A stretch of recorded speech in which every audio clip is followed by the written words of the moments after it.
عورت جب بالغ ہو جائے تو اس کو کیا کرنا چاہیے اور کیا نہیں کرنا چاہیے، اور ماں باپ کی کیا ذمہ داری ہو جاتی ہیں، کیا ماں باپ کو سکھانا چاہیے، کیا اس کو نہیں سکھانا چاہیے، یہ سب اگر جاننا ہے تو یہ ویڈیو مکمل دیکھنی ہوگی۔ تو چلیے ویڈیو کو شروع کرتے ہیں۔ بسم اللہ الرحمن الرحیم۔ جب عورت بالغ ہو گئی تو اللہ اور رسول صلی اللہ علیہ وسلم کی طرف سے شریعت کے تمام احکام کی پابندی ہوگی۔ اب اس پر نماز، روزہ اور حج، زکوٰۃ کے تمام مسائل پر عمل کرنا فرض ہو گیا، اور اللہ تعالیٰ کے حقوق اور بندوں کے حقوق کو ادا کرنے کی وہ ذمہ دار ہوگی۔ اب اس پر لازم ہے کہ وہ خدا کے تمام فرضوں کو ادا کرے اور چھوٹے بڑے تمام گناہوں سے بچتی رہے، اور یہ بھی اس کے لیے ضروری ہے کہ اپنے ماں باپ اور بزرگوں کی تعظیم و خدمت بجا لائے، اور اپنے چھوٹے بھائیوں بہنوں اور دوسرے عزیز و اقارب سے پیار و محبت کرے، پڑوسیوں اور رشتہ ناطے کے تمام چھوٹے بڑوں کے ساتھ ان کے مراتب و درجات کے لحاظ سے نیک سلوک اور اچھا برتاؤ کرے،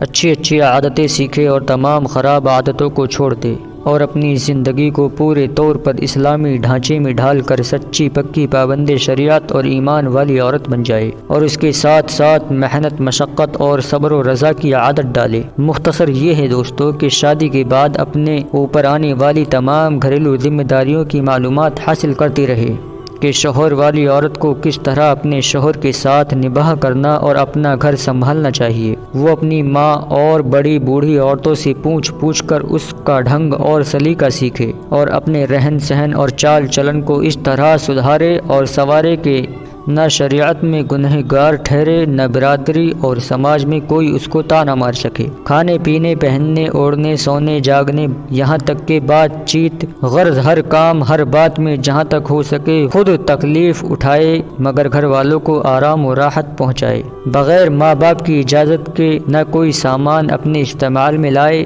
نہ کسی دوسرے کو دے، نہ گھر کا ایک پیسہ یا ایک دانہ ماں باپ کی اجازت کے بغیر خرچ کرے، نہ بغیر ماں باپ سے پوچھے کسی کے گھر یا ادھر ادھر جائے۔ غرض ہر کام ہر بات میں ماں باپ کی اجازت اور رضامندی کو اپنے لیے ضروری سمجھے۔ کھانے پینے، سینے پرونے، اپنے بدن، کپڑے اور اپنے مکان و سامان کی صفائی، غرض سب گھر والوں کا کام دھندوں کا ڈھنگ سیکھ لے اور اس کی عملی عادت ڈالے، تاکہ شادی کے بعد اپنی سسرال میں نیک نامی کے ساتھ زندگی بسر کرے، اور میکا والوں اور سسرال والوں کے دونوں گھروں کی چہیتی اور پیاری بنی رہے، اور پردے کا خاص طور پر خیال اور دھیان رکھے۔ غیر محرم مردوں اور لڑکوں کے سامنے آنے جانے، تاک جھانک اور ہنسی مذاق سے انتہائی پرہیز کرے۔ عاشقانہ اشعار، اخلاق کو خراب کرنے والی کتابوں اور رسائل و اخبارات کو ہرگز نہ دیکھے۔ بدکار اور بے حیا عورتوں سے بھی پردہ کرے، اور ہرگز کبھی ان سے میل جول نہ رکھے۔ کھیل تماشوں سے دور رہے،